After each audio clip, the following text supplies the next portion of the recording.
नमस्कार। आप देख रहे हैं बस्तक। मैं हूं आपके साथ अनिमा द्विवेदी। फायदे के फंड के शो में आप सबका बहुत स्वागत है। देखिए, बाजार में पिछले कुछ समय में काफी ऐसे ट्रिगर्स आए जो मार्केट को उतार चढ़ाव की तरफ लेकर के गए हैं। खास तौर पर आपके म्यूचुअल फंड पोर्टफोलियोज पर भी उनका असर पड़ा है।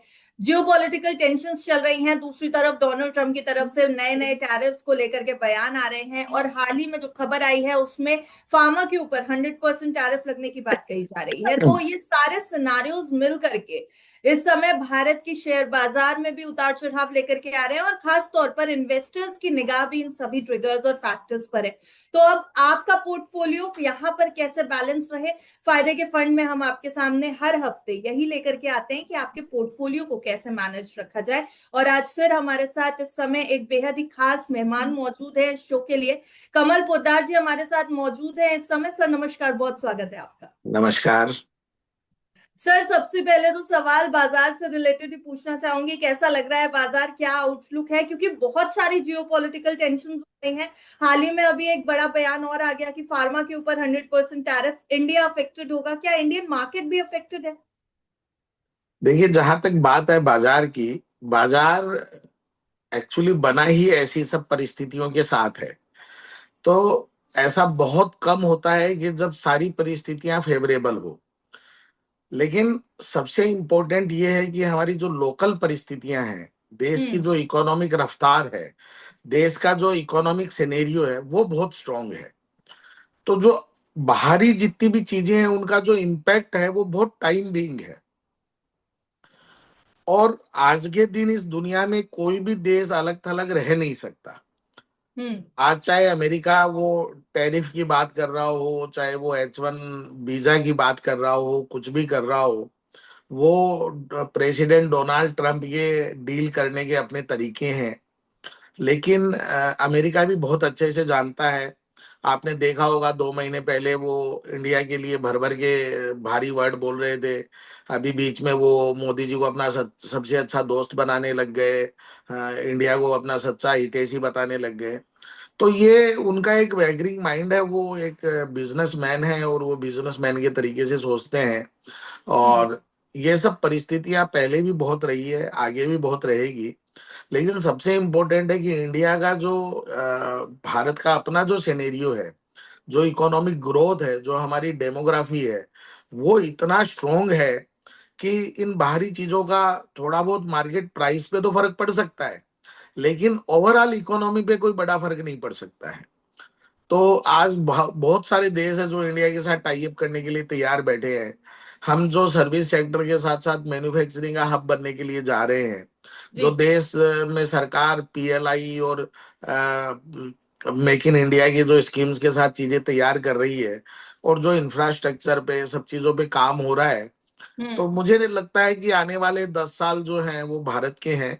और भारत में जो कंपनियां काम कर रही है उनकी ग्रोथ रोकना बहुत मुश्किल होगा, मतलब।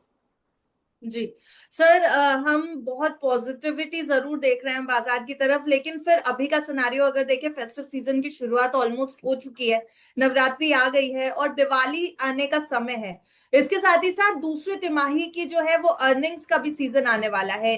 तो दिवाली और ये Q2 की अर्निंग से पहले क्या बाजार थोड़ा नर्वस हो गया है इस समय?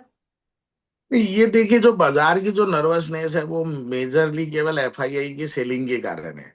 हम्म। FII की अपनी प्रॉब्लम्स है। उनको एकदम स्टेबल सिनेरियो चाहिए होता है, प्लस उन्होंने नीचे के भाव में माल लिया हुआ है, उनको अपने एक लेवल पे प्रॉफिट बुकिंग करनी है। प्लस जब भी US में उथल पुथल होती है, तो हम्म। उनका, आप हिस्टोरिकली भी आप देखेंगे तो उनका यही रहा है कि वो पैसा निकाल के बैठ जाते हैं। हम्म। क्योंकि अल्टीमेटली US की उथल पुथल से पूरी दुनिया में इम्पैक्ट होता है। तो FII का उस समय सिनेरियो यही रहता है कि वो ज्यादातर अपना पैसा निकाल के बैठ जाते हैं, और अभी भी वो यही कर रहे हैं। तो जो बाजार में थोड़ा माहौल है, ये तो आप ये समझिए कि इंडियन इन्वेस्टर्स की ताकत इतनी बड़ी हो गई है। जो SIP का पैसा आ रहा है, जो Indian investor directly capital market में आ रहा है, जी। तो उसने इस बाजार को पूरी तरह से संभाला हुआ है, मैं ये बोल सकता हूँ। क्योंकि अदरवाइज तो बाजार, आप ये समझिए कि ये 25,000 वाला निफ्टी 15,000 भी हो सकता था, जिस तरीके से FII ने माल बेचा है। लेकिन despite of the continuous selling from the FII, हमारे डीआईआई ने जो बाइंग की है, और डीआईआई बाइंग कर पाई क्योंकि उनके पास इन्वेस्टर्स का पैसा आ रहा है कंटिन्यू।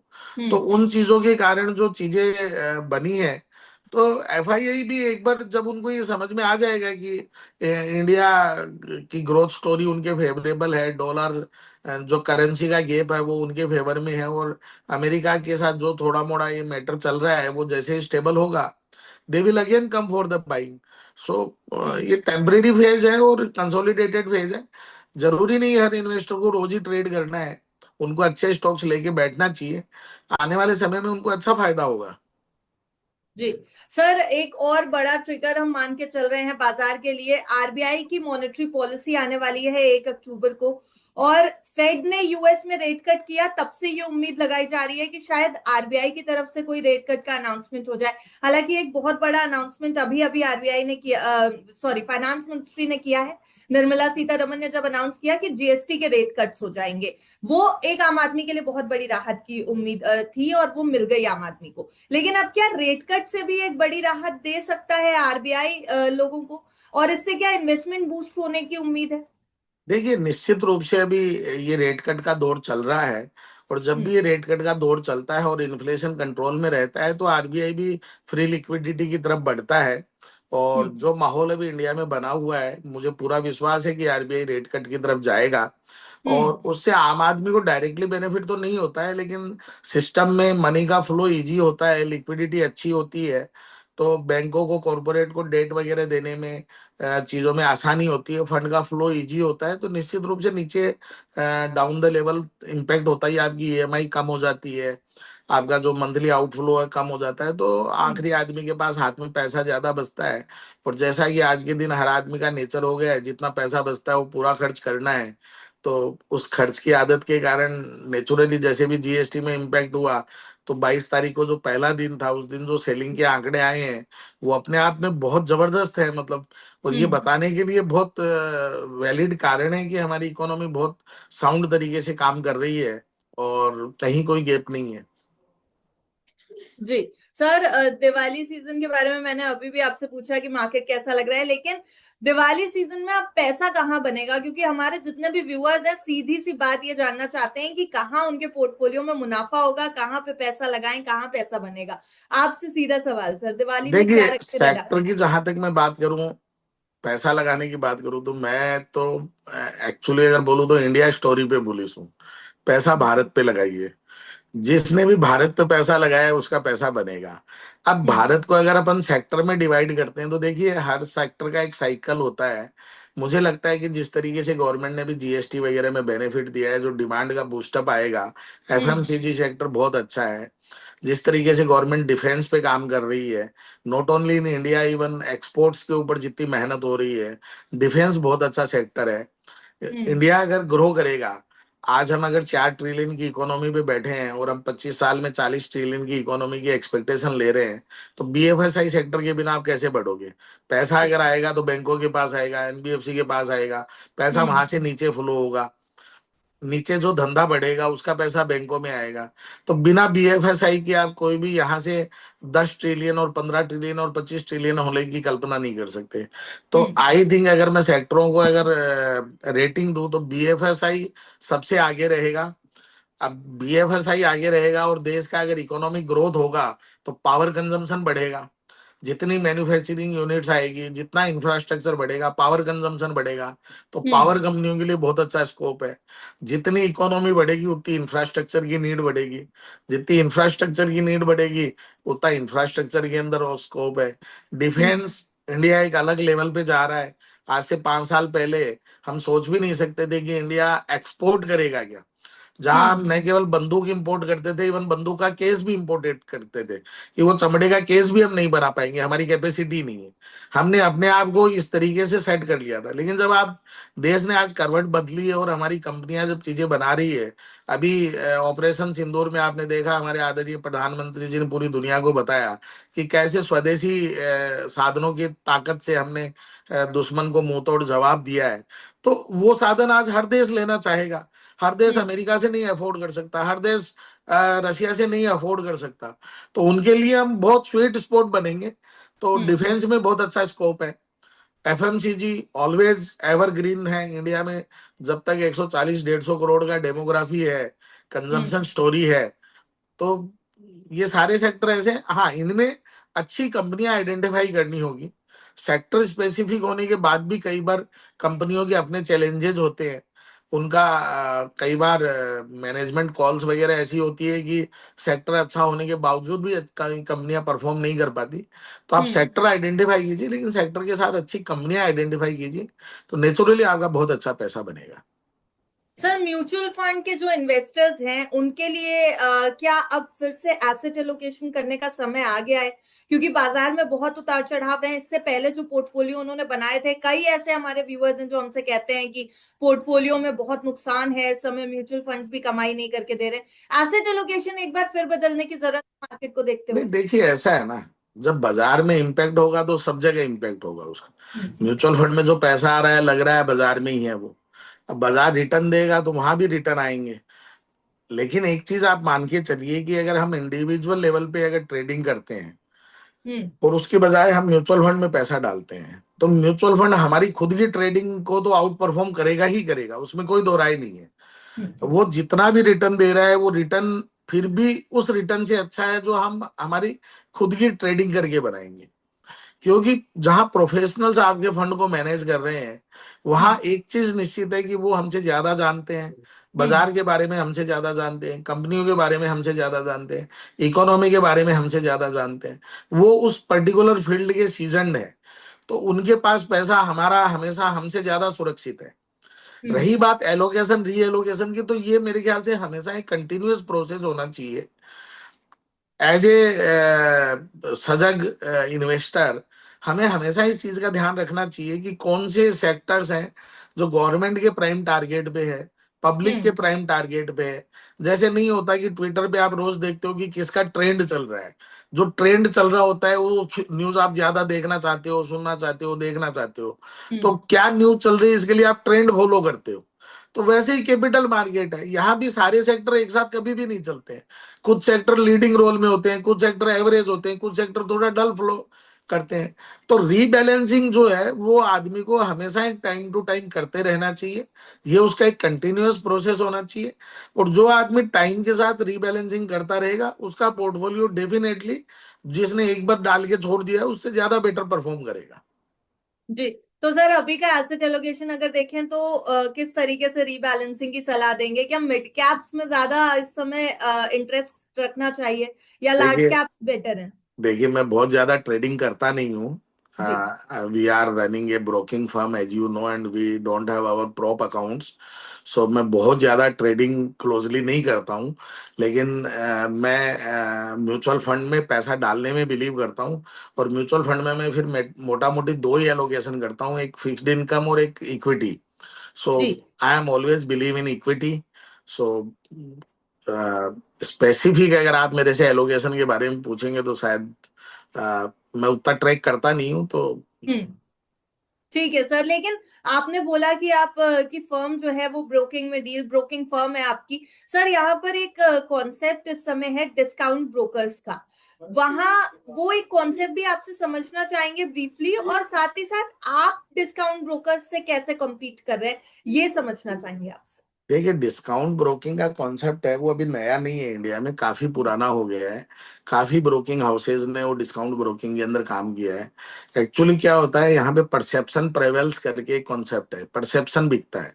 एक्चुअली कोई भी आदमी डेप्थ में गया और उसने देखा कि थोड़ी भी साइज का अगर वो सौदा कर रहा है, तो उसके लिए वो कहीं भी डिस्काउंट ब्रोकिंग नहीं है।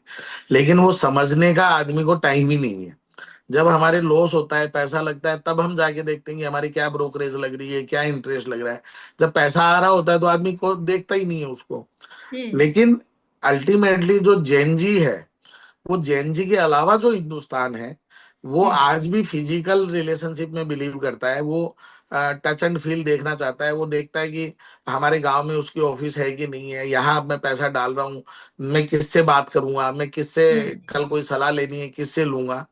तो स्कोप सबके लिए है। डिस्काउंट ब्रोकिंग हाउसेस ने भी अपनी जगह बनाई है। और हमारे जैसे जो ब्रोकिंग हाउस है, आज चॉइस है, आनंद राठी है, मोतीलाल हम्म ओसवाल है, इन सब ने भी एक बहुत अच्छा स्पेस बनाया है। तो हम फिजिकल मॉडल पे काम करते हैं। हम डिजिटल को एज ए टूल यूज करते हैं, क्योंकि विदाउट डिजिटल आज आप कुछ भी नहीं कर सकते। तो हम डिजिटल को एज ए टूल यूज करते हैं, और हमारा फिजिकल मॉडल भी है। तो दोनों हम्म। मॉडल है, और हिंदुस्तान की साइज इतनी बड़ी है कि आपको जितना बिजनेस चाहिए उतना बिजनेस अवेलेबल है, उतना बिजनेस आपको मिलेगा। तो मुझे नहीं लगता कि कोई ऐसा चैलेंज है इसमें। और ये सब चीजें तो 10 साल से हम सब देखते आ रहे हैं। तो 10 साल में चॉइस ने भी 4,000 से लेके और 20वें नंबर तक का सफर तय किया है। Now we are in top 20 brokers. तो हम्म। स्पेस है, हमारे लिए भी बहुत स्पेस है, उनके लिए भी बहुत स्पेस है। हर आदमी को अपना एक मॉडल चूज करने का राइट है, जिसकी अपना स्पेसिफिकेशन है। तो डिस्काउंट ब्रोकिंग का भी अपनी एक जगह है, और हमारे जैसे जो फिजिकल मॉडल वाले हैं उनके लिए भी बहुत बड़ी जगह है। जी। और सर, आगे आने वाले समय में आप अपने कंपनी को लेकर के, चॉइस को लेकर के क्या एक्सपेंशन और क्या इनोवेशन की आगे पॉलिसीज रखेंगे, क्या योजनाएं हैं, वो भी डिस्कस करना चाहेंगे। देखिए, चॉइस खाली एक ब्रोकिंग हाउस नहीं है, ये एक फुल फ्लेजेज फाइनेंशियल कॉन्ग्लोमेंट है, जिसमें हम इक्विटी ब्रोकिंग करते हैं, इंश्योरेंस ब्रोकिंग करते हैं, वेल्थ डिस्ट्रीब्यूशन का काम हम करते हैं, एनबीएफसी है हमारी, इन्वेस्टमेंट बैंकिंग की टीम है। हम बहुत सारे सब्जेक्ट पे गवर्नमेंट को कंसल्टिंग करते हैं। गवर्नमेंट्स के लिए जो इंस्टीट्यूशंस के बॉन्ड रेजिंग होता है वहां पर हम हेल्प करते हैं। डेट सिंडिकेशन में भी हम सपोर्ट करते हैं। तो हमारे बहुत वाइड रेंज प्रोडक्ट्स हैं। तो हम end to end solution client को देने की पूरी कोशिश करते हैं। हम गवर्नमेंट के साथ बहुत सारे काम करते हैं, तो because of closely working with the government, government का जो फाइनेंशियल इंक्लूजन का मॉडल है, जो हमारे आदरणीय प्रधानमंत्री जी का मॉडल है कि देश के आखिरी आदमी तक बैंकिंग अकाउंट पहुंचे, डीमेट अकाउंट पहुंचे, म्यूचुअल फंड्स में वो इन्वेस्ट करे, इंश्योरेंस हो उसकी। तो उन सब में हम बाकी सारे जो ब्रोकिंग हाउसेज है या दूसरे जो फाइनेंशियल इंस्टीट्यूशंस हैं, उनसे हम काफी बेटर पोजीशन में हैं। तो वो सारी चीजों के साथ हम काफी बेटर पोजीशन में हैं। और चॉइस की टीम लगातार खूब बढ़िया मेहनत कर रही है। हम 2 लोगों से इस ऑर्गेनाइजेशन को हमने शुरू किया था। आज पैन इंडिया 7,000 लोगों की हमारी टीम हो गई है। 250 ब्रांचों के साथ हम 23 स्टेट में काम कर रहे हैं। और आने वाले समय में हमारा प्लान है कि हर डिस्ट्रिक्ट में हमारी ऑफिस हो। हम्म। So with every district headquarter, we want to serve the nation, and we want to contribute in the nation building। और उसमें हम लगातार लगे हुए हैं, और उम्मीद करते हैं अच्छी सक्सेस मिलेगी उसमें। सर, जैसे अगर डिफेंस और आईटी की बात करें तो ये दो थीम्स इस समय म्यूचुअल फंड्स में बहुत ज्यादा पॉपुलर थी और बहुत ज्यादा लोगों का इनके ऊपर इंटरेस्ट था, लेकिन ऑलमोस्ट ये थीम्स चल चुकी हैं। हालांकि आईटी में अभी बीच में काफी देखा गया है उतार चढ़ाव, लेकिन क्या डिफेंस और आईटी के बाद अब बाजार में कोई नई थीम है जो उभर रही है, जिसके रडार पे रखना चाहिए निवेशकों को? नहीं, मैं आपकी एक बात से सहमत नहीं हूँ कि ये चल चुकी है। देखिए, कभी भी कोई भी हाई जो है वो हमेशा नए हाई को इनवाइट करता है। जी। कोई भी आप कैसे बोल सकते हैं कि एचएएल यहाँ से आगे ग्रो नहीं करेगा? आप हम्म। कैसे बोल सकते हैं कि मझगांव डोक यहाँ से आगे? मझगांव डोक के पास 8 साल के ऑर्डर इन हैंड है। हम्म। अगर कंपनी नेक्स्ट 8 ईयर एक भी ऑर्डर नहीं ले, हम्म। तो भी वो 8 साल तक 24 घंटे काम करेगी। तो ऐसी कंपनियों की ग्रोथ को आप कैसे रोकोगे? तो अभी तो हिंदुस्तान ने ग्रोथ शुरू की है। हम 4 ट्रिलियन पे हैं। हम हम्म। 40 ट्रिलियन की बात कर रहे हैं। यहां से 10 टाइम्स हम 75 ईयर्स में 4 ट्रिलियन पे आए हैं। और आज भी आप बाजार में कई बार सुनते हो कि लिक्विडिटी है। आज अगर 5 करोड़ लोग म्यूचुअल फंड में पैसा डाल रहे हैं, अगर हम्म। ये 25 करोड़ लोग म्यूचुअल फंड में पैसा डालेंगे, तो आप सोचिए मार्केट की साइज क्या होगी। आज 6-7 करोड़ लोगों की इंश्योरेंस है। जब ये 30 करोड़ लोगों की इंश्योरेंस होगी, आज 50 करोड़ लोग यूपीआई यूज कर रहे हैं। ये 50 करोड़ लोग जब डीमेट अकाउंट के साथ म्यूचुअल फंड में इन्वेस्टमेंट के साथ पार्टिसिपेट करेंगे, भले ही स्मॉल अमाउंट से करें, hmm. You just imagine the size of market. तो जी। उसमें जो अच्छी कंपनियां हैं वो एचएएल लेगा, वो टाटा मोटर्स लेगा, वो आईसीआईसी लेगा, वो एचडीएफसी लेगा, वो टाटा स्टील लेगा। हम्म। तो जो अच्छी कंपनियां हैं उनके लिए तो आने वाला टाइम है वो, मतलब I can't imagine in even कि कितना अच्छा समय आ रहा है और आने वाला है। हम्म। जी। सर, नए निवेशक जो हैं इस समय, क्योंकि बहुत पॉपुलर हो गया है म्यूचुअल फंड में इन्वेस्ट करना, और अब ये जो जेनजी वाली जनरेशन है, या जो उससे पहले मिलीनियल्स जिन्हें आमतौर पर हम कहते हैं, ये जनरेशन जो है वो इन्वेस्टमेंट की आकर्षित है इस समय और बहुत ज्यादा जागरूक है कि हम कहाँ पे इन्वेस्ट कर सकते हैं कहाँ नहीं। लेकिन नए निवेशकों सलाह लेना चाहूंगी, दिवाली का समय है सर, हर लक्ष्मी घर आती है, तो कौन से सेक्टर्स में, क्या म्यूचुअल फंड में एंट्री लेने का ये सही समय है देखिए, नए निवेशकों के लिए? जैन जी के लिए सबसे सेफ और सबसे अच्छा म्यूचुअल फंड है।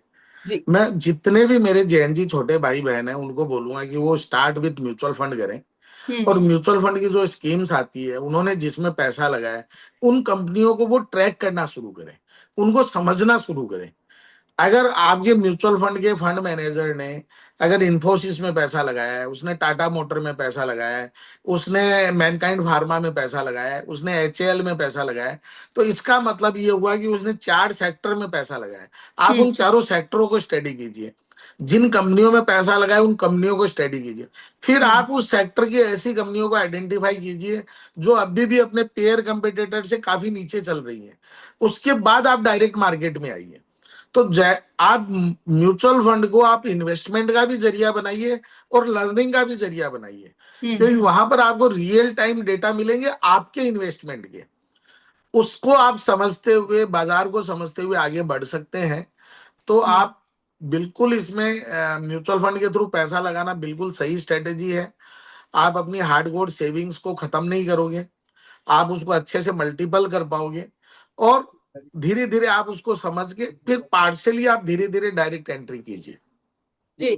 तो सर एक सवाल आखिरी में और लेना चाहूंगी। हमने म्यूचुअल फंड्स डिस्कस किया है, हमने बाजार भी आपसे समझने की कोशिश की है, लेकिन एक एसेट क्लास है जो इस समय बाजार को भी आउट परफॉर्म करता नजर आ रहा है, गोल्ड। सोना जिस गति से ऊपर जा रहा है सर, क्या आउटलुक रहेगा निवेशकों के लिए? अभी सोना तो पैसा सोना है। लगाएं या इंतजार करें? सोना तो सोना है। जब आपके मेरे पिताजी छोटे थे तब भी सोना सोना था, जब अपने बच्चे थे तब भी सोना था, आज भी सोना है। अब उसकी प्राइस का जो मूवमेंट ये अब नॉर्मली तेज हुआ है, हम्म। उसके पीछे कारण सबको पता है, अब कोई हिडन फैक्टर नहीं है। कि दुनिया भर की जो रिजर्व बैंक्स हैं, केंद्रीय बैंक है, वो हम्म। डॉलर की बजाय सोने में रिजर्व्स कर रही है। उनको हम्म। सेफ हेवन चाहिए, क्योंकि करेंसी का जो भी कभी भी कुछ भी 19-20 हो सकता है।